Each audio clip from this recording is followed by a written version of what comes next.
So this chapter, Bleach, not too much went down, but a couple things to mention definitely. First of all, the way Bach said that, the way Bach kind of laid it out as far as Uryu is my successor and whatnot, him doing that, he did it on purpose mainly to have all eyes on Uryu, because now every single one of the Stern Ritters are looking at him a certain way, and they're not going to let him out of their sight, and they're not going to trust him. They all have some sort of anger or discomfort towards him. So it made sense for him to do it.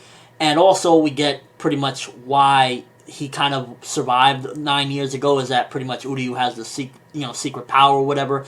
And in all honesty, I wish we would have got a little more examples throughout the series of how much of this potential that Uryu has, because we've never really seen Uryu display these examples of, this incredible power that he has and whatnot. Now, the whole thing is, Bach's true intention as far as Uryu goes. Is it to possess Uryu's body himself? Exactly what is Bach's intention with using Uryu? Because they're basically saying even if Uryu finds out his intention, he can't do anything because all eyes are on him.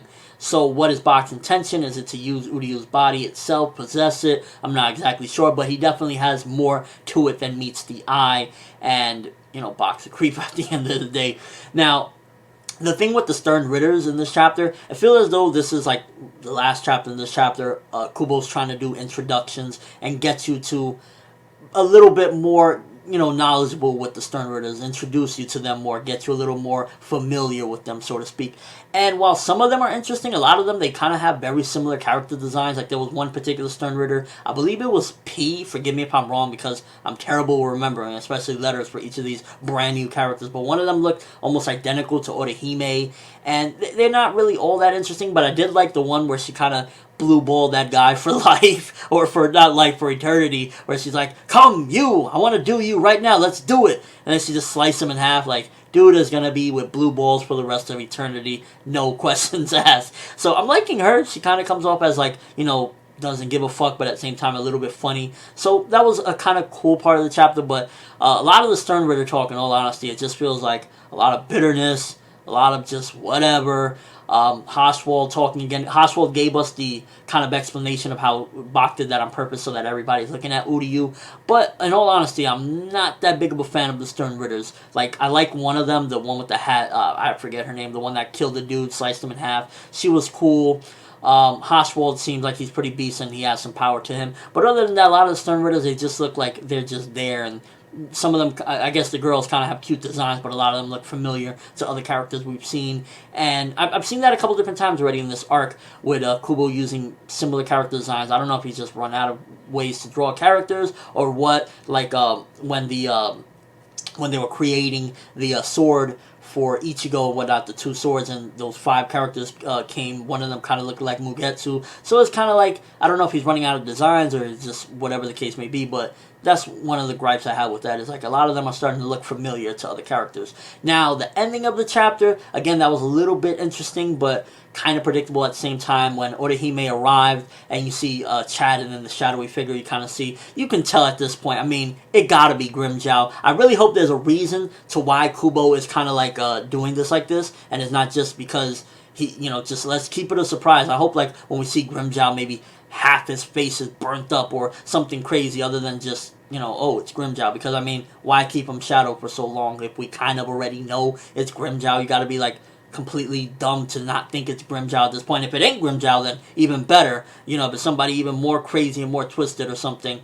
But why keep him shadowed for so long? That's the only thing that I'm wondering. Maybe, who knows? It would be crazy and stupid, but still funny as hell if it's Grimmjow connected with Ukiura on one body. That'd be hilarious, but I highly doubt that. But I don't know, it just came to my mind.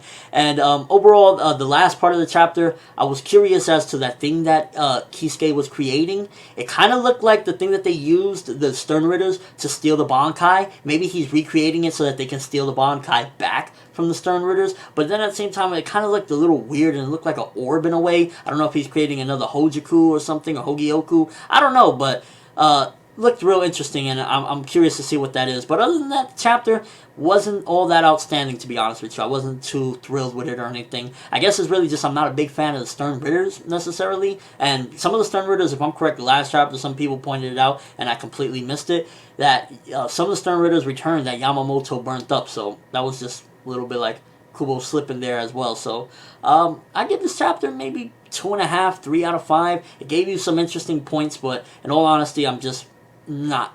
The Stern Ritters just really aren't all that interesting, except a few here and there.